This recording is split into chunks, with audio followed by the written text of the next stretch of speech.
The old toolbox had a dent on the side, shaped like a crescent moon, from the day Daniel dropped it off a loading ramp 3 years ago. He never fixed the dent. He liked it. It reminded him that things could take a hit and still work fine afterward, which was more or less his own life philosophy. Daniel was not a soldier, not a pilot, not a scientist with a fancy title.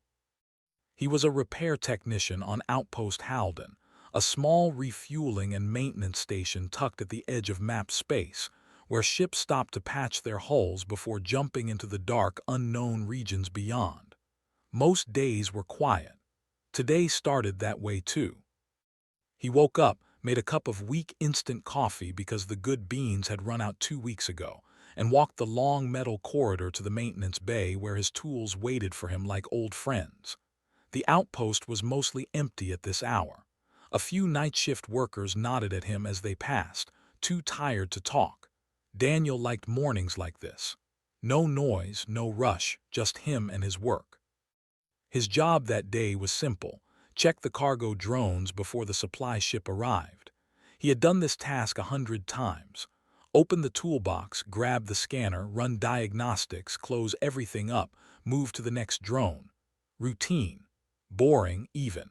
He was halfway through the first drone when he reached into his toolbox for a small wrench and felt something warm. That was strange. Tools were not warm. Metal in a cold station bay stayed cold unless something was wrong with it. Daniel frowned and pulled his hand back, then leaned over and looked inside. Curled up between a socket set and a coil of wire was a small creature, no bigger than a house cat, covered in smooth blue-gray scales that shimmered faintly under the bay lights. It had folded wings pressed against its back, a long thin tail wrapped around its own body, and a soft snout that puffed out little breaths as it slept.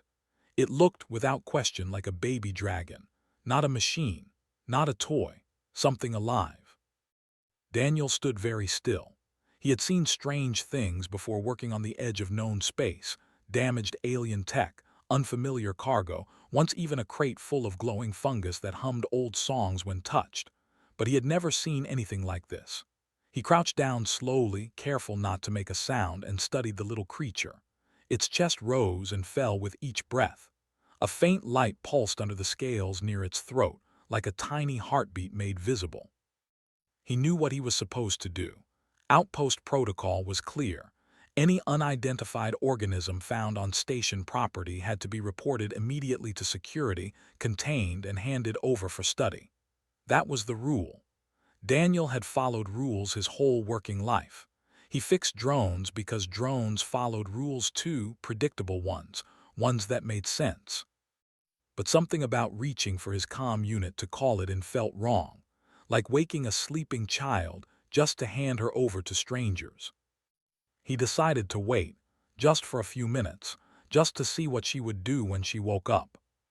He did not have to wait long. The creature's nose twitched first, then one eye opened, a deep amber color with a narrow black slit for a pupil. She lifted her head and looked straight at him.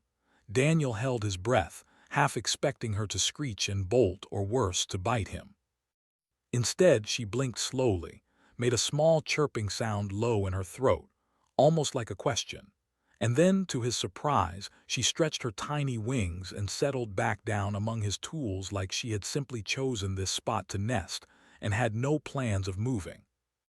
Daniel let out the breath he had been holding. "Okay," he said quietly, more to himself than to her. "Okay, that's new." He reached for his handheld scanner, the same one he used to check engine parts, and ran it over her. No matches came up in the outpost database. No known species, no registered life form, nothing. Just an unidentified reading with high energy output near her chest, stronger than it should have been for something so small. Whatever she was not on any official list. That made his decision harder. If he called this in, she would be logged as an anomaly, transferred to a research vessel, studied under lights and machines by people who saw her as data rather than a living thing. He looked at her again. She was watching him now, fully awake, her head tilted slightly, the way a curious animal studies a stranger it has decided not to fear. There was something unsettlingly intelligent in that gaze, more than he expected from any wild creature. "You're not supposed to be here," Daniel said softly.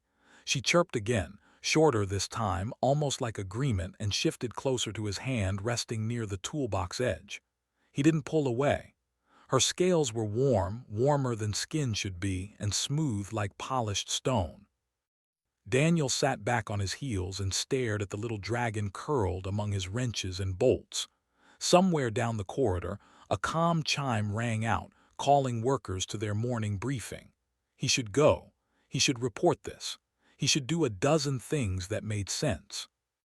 Instead, he closed the toolbox lid gently, leaving it open just a crack for air, picked it up carefully so as not to jostle her, and carried it back toward his quarters instead of the security office. Whatever she was, wherever she came from, he was not ready to hand her over to people who would only see her as a specimen. Not yet. Not until he understood what he was really holding on to. 3 days later, Daniel's quarters looked like a hardware store had been hit by a small, scaly hurricane. Bolts were missing from his spare parts bin. A coil of copper wire had been chewed at one end and dragged under his bunk. His favorite screwdriver, the one with the yellow grip, had vanished entirely, and he was fairly sure he knew exactly where it went. He had named her Spark, mostly because the first night she stayed with him, she had climbed onto his workbench, sniffed at a live circuit board he was repairing, and let out a small delighted squeak when static jumped across her nose. Ever since then, anything with a charge seemed to fascinate her. She would sit for long stretches watching his soldering iron glow, head tilted, tail flicking back and forth like she was following a conversation only she could hear. Living with Spark was not easy, but it was never boring. She slept in the toolbox, always the toolbox, no matter how many soft blankets Daniel offered her instead. She would sniff at a folded towel, walk in a slow circle around it, and then climb straight past it into the metal box, curling up among the tools like that was simply where she belonged. During the day, she followed him everywhere, hopping along the floor on stubby legs, occasionally testing her wings with short, clumsy flaps that never quite got her airborne. Daniel found himself talking to her more than he expected.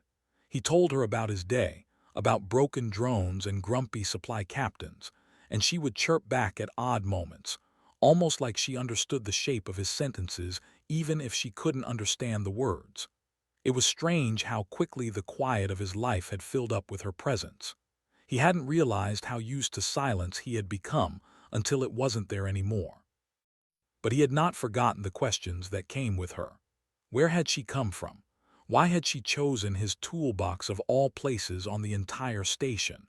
And why did small, malfunctioning equipment near her seem to work again, almost like her presence smoothed out the static? He spent his evenings digging through old station records, cross-referencing star charts, and reading through dusty archived reports nobody had opened in years. Most of what he found was rumor dressed up as fact. Old spacer stories about a reclusive species living somewhere past the outer trade lanes, dragon-like beings who were rarely seen and even more rarely spoken to. Some reports called them myths.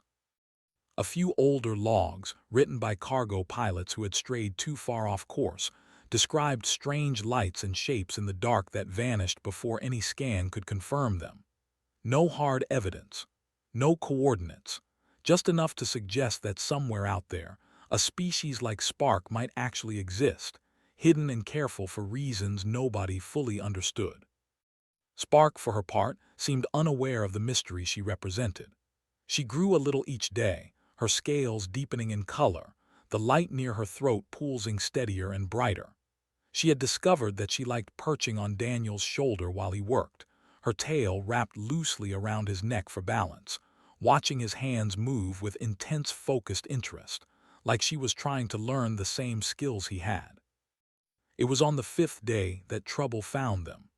Daniel was walking back from the mess hall with Spark tucked against his chest under his jacket, trying to keep her out of sight, when he was stopped in the corridor by a man in a clean gray uniform he did not recognize. The badge on the man's chest read Outreach Division, a name that meant nothing good on a station like Halden. Corporate interest usually meant profit, and profit usually meant trouble for anything unusual. "You're the technician who filed the anomaly scan 3 days ago," the man said. It wasn't a question. Daniel's stomach sank. He hadn't filed anything, but apparently the scanner itself had automatically logged her energy signature somewhere in the system without him realizing it. "We'd like to discuss the creature you found. Company policy states unidentified biological specimens are to be surrendered for evaluation." Daniel felt Spark shift under his jacket, her small claws tightening slightly against his shirt, as though she sensed the tension in his voice before he even spoke. "She's not a specimen," Daniel said carefully. "She's alive. She's just a baby." The man's expression didn't change. All the more reason for proper containment and study. Young specimens often provide the most valuable data. He held out a data pad with a form already prepared, waiting only for a signature. "This can be simple, or it can become complicated. I'd recommend simple." Daniel looked down at the pad, then back up at the man's calm, unbothered face, the kind of face that had said this exact line to a dozen other people who eventually gave in. He thought about the toolbox, about Spark curling up in it like it was home, about the way she chirped at him each morning like she was greeting an old friend rather than a stranger who happened to find her. "No," Daniel said simply.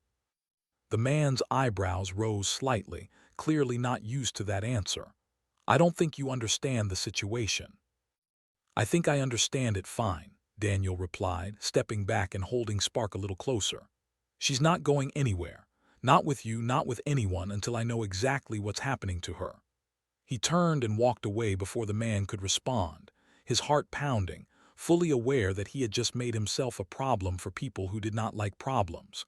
Behind him, Spark let out a soft, satisfied chirp, as if she agreed completely with his decision. A week after the encounter in the corridor, Outpost Halden received a docking request unlike any other in its history. The request came through on an old, rarely used frequency, one the station's communication officer had to dig through archive protocols just to translate properly. The ship attached to the request did not match any registered class in the Trade Network database. It was sleek, dark, and shaped in smooth curves that seemed to bend light strangely around its hull, like looking at something through warm water. Daniel heard about it the way most people on the station heard about anything, through gossip in the mess hall. A visiting ship, unregistered, requesting priority docking, refusing to explain its business to station command. He might not have thought much of it, except that Spark, curled on his shoulder as usual, suddenly went rigid the moment the announcement played over the station speakers.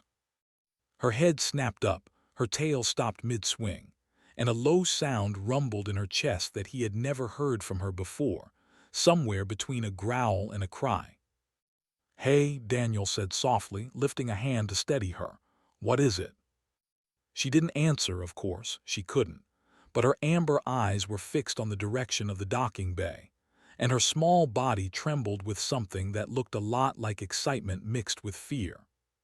He decided to see for himself. He wrapped her in his jacket again, mostly out of habit at this point, and made his way toward the observation deck above the docking bay. Through the reinforced glass, he watched the strange ship settle into its berth with a grace that made the station's usual cargo haulers look clumsy by comparison. A ramp extended, and then figures began to walk down it. They were tall, easily a head taller than Daniel, and moved with careful, deliberate steps. Their skin, if it could be called that, had the same faint scaled texture as Spark's, though colored in deep shades of green and gold rather than blue-gray. They wore simple robes, unadorned, the kind of clothing that suggested tradition rather than fashion. Their eyes, when Daniel got close enough later to see them clearly, held the exact same amber color as Spark's, narrow black pupils and all. Word spread through the station fast that the visitors wanted to speak with station command about, of all things, a missing child. Daniel's stomach dropped. He didn't need anyone to explain who they meant. He was summoned to the main conference room within the hour, Spark still hidden beneath his jacket, her small heart beating fast against his chest. The room was tense when he entered, station command on one side of the table looking uneasy, and the alien delegation standing calm and composed on the other, though Daniel noticed the way their hands, long-fingered and clawed at the tips, gripped the edges of their robes just slightly too tight. The one who spoke first introduced himself simply as an elder of his people, offering no other name, and explained through a translation device clipped to his collar that his kind had lost contact with a group of hatchlings many years ago, scattered during a conflict with a hostile faction that had raided their homeworld's outer colonies. Since then, small search parties had traveled quietly through known space, following faint energy traces, hopping against hope to recover even one of the lost young. We detected an anomalous energy signature originating from this station, the elder said, his translated voice steady but carrying an unmistakable weight of hope beneath it. We believe it may be one of our own. Daniel felt sparks shift beneath his jacket, and before he could stop her, she pushed her head out from the collar, chirping loudly, wings fluttering with excitement at the sight of the tall green and gold figures across the room. The entire alien delegation froze. The elder's composed expression cracked for just a moment, something raw and emotional passing across his features before he regained control. "She lives," the elder whispered, more to himself than anyone else. He took a slow step forward, palm open, clearly expecting Spark to fly to him immediately. Instead, Spark pressed herself tighter against Daniel's chest, wings folding back down, a small distressed sound escaping her throat as she buried her face against his shirt. The room went silent with confusion. The elder's outstretched hand slowly lowered. "She does not recognize us," one of the other visitors murmured, clearly troubled.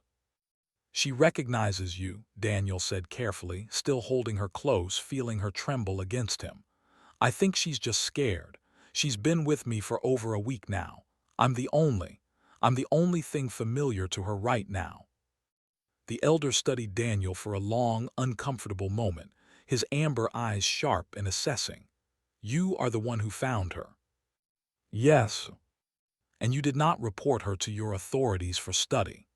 It wasn't quite a question, but there was curiosity buried in the words, like he already suspected the answer and needed to hear it confirmed anyway. "No," Daniel said simply. "I couldn't, not once I saw her." The elder was quiet for a long moment, glancing between Daniel and the small dragon refusing to leave his arms. Finally, he spoke again, his tone shifting, less commanding now and more careful. "This is a complicated matter. She belongs with her people, but she will not come easily, not while she is frightened, and forcing the bond to break may cause her lasting harm." He looked directly at Daniel. "We require time, and we require your cooperation, human, whether either of us wishes it or not." Daniel nodded slowly, feeling the weight of the moment settle over him. Whatever happened next, he understood clearly that this was no longer simply about a lost tool or a stray creature. This was about two very different worlds trying to figure out, carefully and uncertainly, how to share something they both now desperately wanted to protect. The days that followed were unlike anything Daniel had ever experienced on Outpost Halden. Instead of fixing drones and running diagnostics, he found himself sitting across from alien elders in quiet rooms, answering question after question about how he had cared for a creature he had known for barely 2 weeks. It felt strange to be examined so closely, like he was the one being studied now instead of Spark. The elder, whose name Daniel learned was difficult to pronounce and was simply told to call him by his title, asked about small things first. What did she eat? How did she sleep? Did she cry at night? Daniel answered honestly, describing how Spark refused normal food at first until he tried mixing metal shavings into her meals, almost as a joke, and how she had eaten eagerly ever since, apparently craving trace minerals her body needed. He described the nights she woke up shivering, and how he had rigged an old heating coil from spare parts to keep her toolbox bed warm, staying up late more than once to make sure the temperature stayed steady. The elder listened without interrupting, his expression unreadable, occasionally exchanging quiet words in his own language with the other visitors standing nearby. Daniel couldn't tell if he was doing well or badly. He just kept answering as honestly as he could, because Spark, curled asleep in her toolbox in the corner of the room, deserved that much at least. "You were offered payment," the elder said eventually, catching Daniel off guard, "by the outreach representative to surrender her for study." Daniel blinked, surprised they already knew about that. "Yes." "You refused?" "Yes." "Why?" Daniel thought about the question longer than he expected to. It seemed obvious to him, and yet putting it into words felt harder than he thought it would be. "Because she's not Data," he finally said. "She's not a specimen. She was scared and alone, and she trusted me the moment she woke up, before she even knew what I was. I wasn't going to hand that trust over to somebody who just wanted to cut her open and write a report about it." The elder's eyes narrowed slightly, studying him with an intensity that made Daniel want to look away, but he held steady instead. After a long pause, the elder gave a small nod, more to himself than to Daniel, as though confirming something he had already begun to suspect. Their conversation was interrupted by a sudden alarm blaring through the station corridors, sharp and urgent. Daniel was on his feet immediately, years of station drills kicking in automatically, but this was no drill. A voice crackled over the comm system, warning of unauthorized armed personnel moving toward the docking bay where the alien vessel was berthed. Daniel didn't need to guess who was behind it. The outreach representative had made his intentions clear enough already, and clearly he had decided that patience and paperwork weren't going to get him what he wanted. Spark, jolted awake by the alarm, scrambled out of her toolbox and flew straight to Daniel's shoulder, claws digging in tightly, her whole body tense with fear. "We must move," the elder said, already striding toward the door, his calm composure replaced by something sharper and more urgent. "If they seize the ship, or worse, if they attempt to seize her, the consequences will be severe for everyone involved." Daniel ran alongside the alien delegation through the station corridors, an odd sight that drew startled looks from every worker they passed. Ahead, near the docking bay entrance, a group of armed men in gray outreach uniforms had already forced their way past the station's minimal security, weapons raised, clearly intending to either seize the alien ship or capture Spark directly, whichever proved easier. "Stand down," the elder called out, his translated voice carrying an authority that momentarily froze the armed men in place. "This station is not your territory to claim by force." The lead outreach officer sneered, unimpressed. "That creature represents unprecedented technological and biological value. Corporate directive overrides local station authority in matters of significant discovery." He gestured, and his men began advancing again. Daniel stepped forward without fully thinking it through, positioning himself between the armed men and the alien delegation, Spark still clinging tightly to his shoulder. "She's not a discovery," he said, his voice steadier than he felt. "She's a person, a kid. You're not taking her anywhere." For a tense moment, nobody moved. Then one of the alien visitors, quicker and stronger than her calm robe suggested, stepped forward and disarmed the nearest guard with a fluid, practiced motion before he even registered what was happening. Chaos broke out immediately, shouting, scrambling bodies, the sharp crack of a stun weapon discharging into the ceiling rather than a person by pure luck. Daniel grabbed Spark protectively, shielding her with his own body as he ducked behind a supply crate, heart hammering. It didn't last long. Station security, finally alerted properly, arrived in force alongside two more alien visitors who had been aboard their ship, and together they overwhelmed the outreach team within minutes, disarming and detaining them before real harm could be done. When the dust settled, Daniel found himself standing shoulder to shoulder with the very beings he had been questioned by only an hour earlier, both sides breathing hard, both sides very clearly on the same side now, at least for this fight. The elder approached him afterward, his robe slightly torn, but his expression calmer than Daniel had seen yet. He looked down at Spark, still trembling but safe in Daniel's arms, then back up at Daniel himself. "You defended her without hesitation," the elder said quietly, "even against your own people." "She's not asking to be property," Daniel replied, still catching his breath. "Neither of us wanted this fight, but I wasn't going to let anyone hurt her while I could stop it." The elder was silent for a long moment, then gave a slow, deliberate bow of his head, a gesture that seemed to carry far more weight among his people than Daniel could fully understand yet. "Then perhaps," he said, "we have been asking the wrong question this entire time." Days after the fight in the docking bay, the alien delegation requested a private meeting with Daniel, away from station officials, and away from the noise of the investigation into the outreach representative's actions, who was now sitting in a holding cell awaiting transport back to face corporate discipline. Daniel welcomed the quiet. His hands still ached faintly from bracing against the supply crate during the chaos, and Spark had barely left his side since, sleeping curled against his neck instead of her toolbox for the first time. The meeting took place in a small lounge near the docking bay, simple chairs arranged in a loose circle, nothing formal about it despite the importance of what was about to be discussed. The elder sat across from Daniel, two other visitors standing quietly nearby, and Spark perched on the armrest between Daniel and the elder, glancing between the two of them with obvious curiosity, as if she understood something important was happening even if she couldn't follow the conversation itself. "We have spoken among ourselves," the elder began, his translated voice carrying a gentleness Daniel hadn't heard from him before, "about what should happen now." Daniel nodded, bracing himself. Part of him had already accepted that this moment would come, that eventually he would have to say goodbye to the small creature who had upended his quiet, predictable life in the span of 2 short weeks.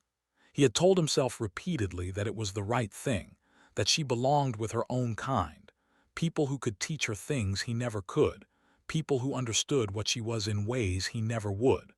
Knowing that didn't make it easier. "She is young," the elder continued, "and the bond she has formed with you is not something we can simply dismiss or override. Attempting to force her away from you now, while that bond remains so strong, risks lasting harm to her, both to her mind and to her ability to trust in the future." He paused, glancing at Spark, who chirped softly and shifted closer to Daniel's arm. "We have seen this before, long ago, in cases where hatchlings were separated too abruptly from their first caretakers. It does not end well." Daniel's chest tightened with something between hope and confusion. "What are you saying?" "We are saying," the elder replied carefully, "that we would like to offer you a choice, rather than simply take her from you." He gestured to the two visitors standing nearby. "You may accompany her to our homeworld if you wish to remain part of her life as she grows and learns among her own people. It is unusual for an outsider to be granted such access. It has not happened in many generations. But given the circumstances, and given what you have already sacrificed to protect her, our council agrees it is warranted." Daniel sat back, stunned. He hadn't expected this option at all. He had prepared himself for goodbye, not for an invitation into a world he barely understood. "And if I say no," he asked slowly, "if I can't leave everything behind?" The elder's expression softened further. "Then we propose an alternative. She remains with you here under an agreement between our peoples, with regular visits from our kind to ensure she learns what she needs to know about her own heritage as she grows. It is not the traditional path, but traditional paths were built for circumstances that no longer apply cleanly to her situation." Daniel looked down at Spark, who was watching him now with those familiar amber eyes, patient in a way that felt almost too knowing for a creature so young. He thought about his quiet life before her, the routine mornings, the predictable work, the silence he had once mistaken for peace. He thought about the last 2 weeks, chaotic and exhausting and somehow more alive than anything he had felt in years. "Can I think about it?" Daniel asked quietly. "This isn't a small decision." "Of course," the elder said. "Take the time you need. She is not going anywhere without your agreement, whatever you decide." That night Daniel sat alone in his quarters, Spark curled in her toolbox beside him, glowing faintly in the dark the way she always did when she slept deeply. He thought about his old life on the station, the routines that had once felt comfortable but now, looking back, felt small. He thought about the alien homeworld he had never seen, a place of unknown customs and unfamiliar faces, terrifying in its unfamiliarity. And he thought about simply staying here, keeping things as close to normal as possible, letting visitors come and go while Spark grew up between two worlds instead of fully belonging to either. None of the options felt easy, but as he watched her sleep, her small chest rising and falling steadily, the faint light beneath her scales pulsing like a heartbeat he had grown to recognize as easily as his own, he realized the question wasn't really about which choice was easiest. It was about which choice let him keep showing up for her the way he had from the very first moment he found her sleeping in his toolbox. The next morning, Daniel returned to the lounge where the elder waited, Spark riding on his shoulder as always, and he gave his answer. "I'll go," he said. "Wherever this leads, I'm not walking away from her now." The elder studied him for a long moment, then nodded slowly, something that might have been the beginning of a smile crossing his otherwise composed features. "Then let us begin preparing," he said. "There is much for you to learn, and even more for her still to discover about herself and about the family she never knew she still had." Spark, sensing the shift in mood, let out a bright, happy chirp and nuzzled against Daniel's cheek, wings fluttering with an excitement that needed no translation at all. 2 years changes a person more than they expect, and it had changed Daniel in ways he never could have predicted the morning he first reached into his toolbox and felt something warm curled up inside. He stood now on a wide stone balcony overlooking a forest of towering silver trees, their leaves catching the light of a sun slightly more orange than the one he grew up under, and he barely noticed the strangeness of it anymore. This had become home, in the quiet, unremarkable way that places do when you stop counting the days since you arrived and simply start living in them.